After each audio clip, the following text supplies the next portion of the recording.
Hi, good afternoon. Hope everyone's having a wonderful Sunday. Thank you for tuning in for our broadcast for Tell Me Wigs.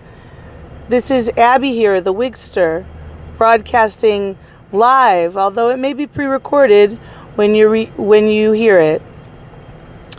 So, tell me if you'd like to hear more about the invisible overhand braid or the visible underhand braid. And I've been looking around and seeing that the underhand visible braid is very popular right now, also called the cornrow style. And people are using this in the halo fashion across the crown.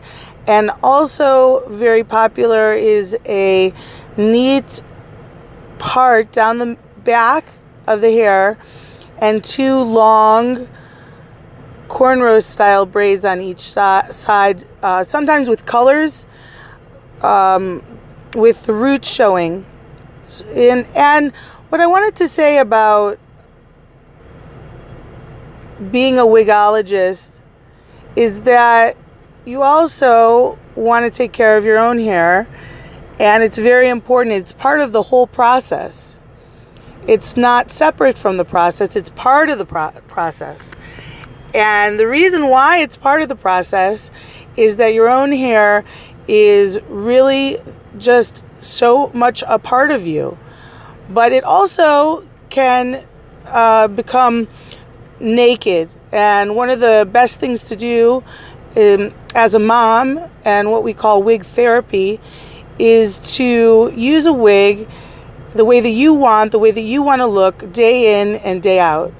And one of the ways to make sure that the wig feels great on you, whether it's a synthetic wig or it's made from human hair or it's a combination of both, is to braid it.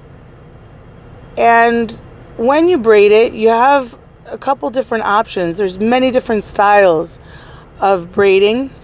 Many of them are for aesthetics.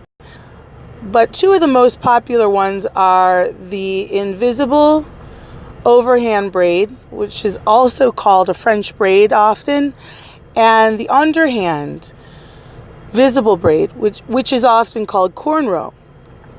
Now, whatever you're going to be using, usually the best thing to use if you're going to be placing a wig on top would probably be the invisible braid, because the invisible braid sits flush.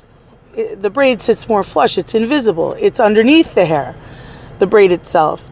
The cornrow style sits above the hair, and if you touch the head with the wig on, you'll feel that braid right underneath. So it's really a personal preference and what type of wig you're wearing. If you're wearing a wig that's straight and you have visible cornrows underneath the wig, it might look very bumpy and not symmetrical. So you might want to make your braids the invisible style. If you're wearing a wig that is wavy and it really just doesn't matter how your braid is underneath, then obviously you're going to be looking for function and how it's comfortable for you. So those are some things to take into consideration when you're fitting your wig on. And part of wig therapy is the routine. So part of the routine has to do with a kinesthetic exercise of braiding. And braiding is it helps with finger dexterity. It also helps with a neurological exercise in the brain, and using your fingers and also your mind to do braid artistry or for functionability is a great exercise. So part of your routine in the morning, if you're wearing a wig, is not to neglect your own hair, but to care for it in a much different way. And like a superhero, you put on your mask which is your wig. It's like a mask, but the other side, it's on your hair. And you keep those superpowers of your hair inside of your wig. This is also, if you've ever studied Kabbalah or Kabbalistic, the hair is very powerful, especially for a woman who's married. So I hope you've enjoyed broadcast. I hope you've enjoyed it. We're going to talk more about it. Thank you. I hope you have a wonderful day, and just decide what your routine is every day. Take care of your own natural hair way that is helpful for the wig that you're wearing.